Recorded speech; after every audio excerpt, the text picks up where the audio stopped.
Gustavo, si tuvieras que hacer un poco teoría de historia del teatro, ¿cómo estarías catalogando estos años, estos tres, este grupo de actores que participa? Vos te referís a este grupo, digamos, que estamos hablando Sí, de dramaturgos, directores, actores, y yo creo que claro, es esto que te digo, es un poco como en el fútbol. A mí me gusta siempre hacer un paralelismo entre el teatro y el fútbol. Y vos viste que hay ciclos, ¿no? Donde de repente la selección no gana nada y de repente empieza a ganar todo. Y de repente pasan 20 años donde no ganas un amistoso. Y yo creo que esta generación, acá hubo una generación muy importante a principios de los 90, que revolucionó la escena teatral con Roberto Suárez, Mariana Perkovich, donde el acento estaba en hacer teatro en lugares no convencionales. Eso fue una modificación muy grande.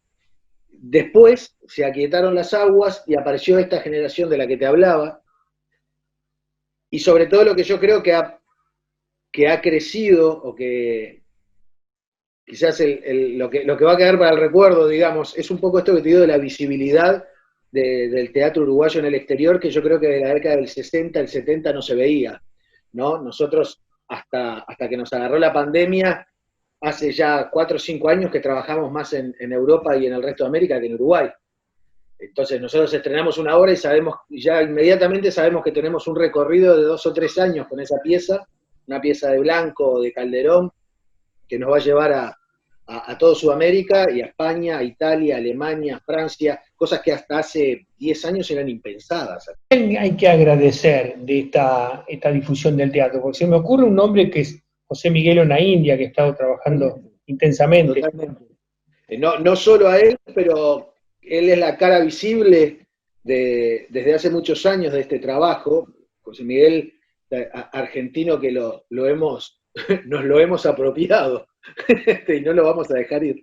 Él estuvo en cargos muy importantes, primero en el Teatro Solís, que es, para quienes no lo conocen, vendría a ser el Teatro Colón de Buenos Aires, ¿no? O el San Martín, por llamar de alguna manera.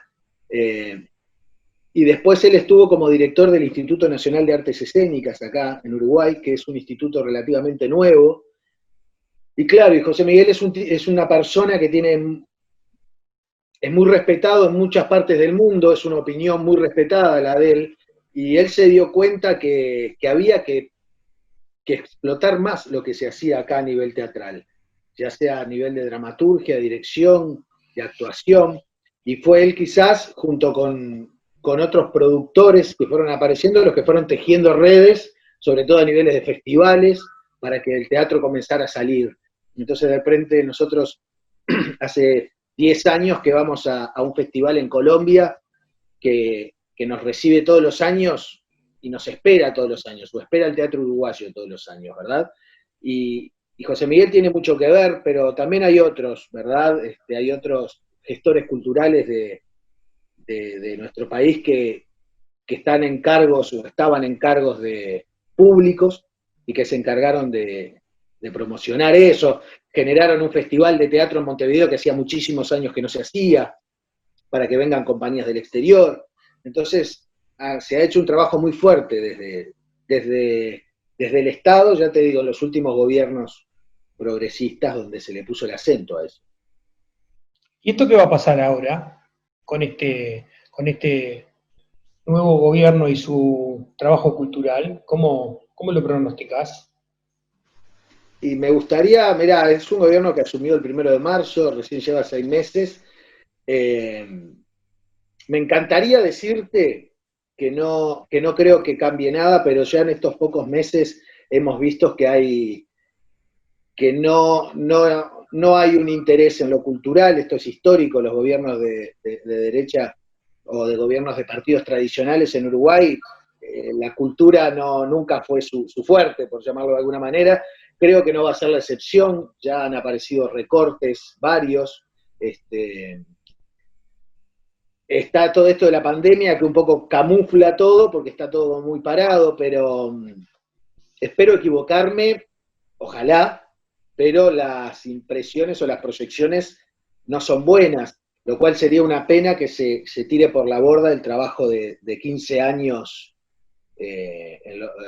referente a lo cultural, que se venían haciendo las cosas, si bien falta muchísimo por hacer, se venían haciendo las cosas bien. En 15 años hubieron avances que no hubieron en 40 años. Entonces, estamos muy expectantes, ojalá me equivoque, pero bueno, también estamos atentos y alerta, ¿verdad? A no perder ninguna de las conquistas obtenidas en ese sentido. Es interesante que en el Uruguay el último director de cultura era un actor, Sergio Mautone. Es interesante que la nueva directora de cultura de este país es una directora de teatro. El teatro parecería que sigue estando catalogado como uno de los pilares del tema cultural en el Uruguay. Sí, sí, el tema es que qué haces en esos cargos, ¿no? Más allá de quien esté. Muchas veces la dirección de cultura de un ministerio, fíjate que acá el Ministerio de Cultura es el mismo que el Ministerio de Educación, es el Ministerio de Educación y Cultura. Entonces la dirección de cultura es una parte y hay que ver hasta dónde tenés margen de maniobra. Y también abarca muchas áreas, no solo el teatro, ¿no? Abarca muchísimas áreas, tanto en Montevideo como en el interior. Es cierto, sí, que ya te digo que en los últimos años hubo una apuesta al teatro, como también lo hubo a la música, o sea, como una especie de reivindicación del trabajo del artista, a grandes rasgos. Y ahora veremos, ¿viste? Ya ha habido recortes muy importantes hacia la Federación Uruguaya de Teatros Independientes, que recibe un subsidio anual que ya se vio recortado al 50%. Entonces son señales que, digamos, no son muy alentadoras. Y lo de la pandemia, si bien nosotros estamos en una situación bastante mejor que otros países, pero nosotros vimos paralizadas nuestras actividades durante 6 meses y las respuestas fueron pocas. Se entiende que no se puede complacer a todo el mundo, se entiende todas las explicaciones, pero realmente fueron muy magras las respuestas para todo el sector cultural. Entonces son como llamados de alerta, ¿verdad? En todos los espectáculos teatrales leen antes o al final una proclama que es muy impactante. ¿Podrías hacernos un pequeño resumen?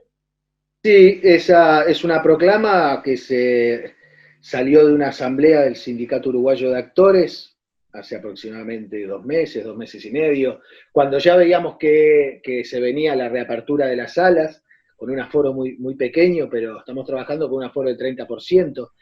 Y lo que esa proclama expresa un poco es que nosotros cuidamos a los espectadores, nos cuidamos entre todos, entendemos la situación, pero no aceptamos la pérdida de fuentes de trabajo ni el derecho a expresarse como sindicato. Y tanto el Sindicato Uruguayo de Actores como la Federación Uruguaya de Teatros Independientes cumplieron un rol muy importante en esta paralización del sector, dando una mano muy importante a todos los afiliados. Y también esa proclama lo que hace es reclamar que se active la ley del teatro independiente, que es una ley que está aprobada por todos los partidos en Uruguay desde hace ya un tiempo y que no se efectiviza, ¿verdad? Y que nunca llega a ejecutarse cuando está aprobada. Y es una ley que nosotros estamos pidiendo a gritos que se implemente de una buena vez, más allá de quién esté en el gobierno, porque ya esto también viene de antes.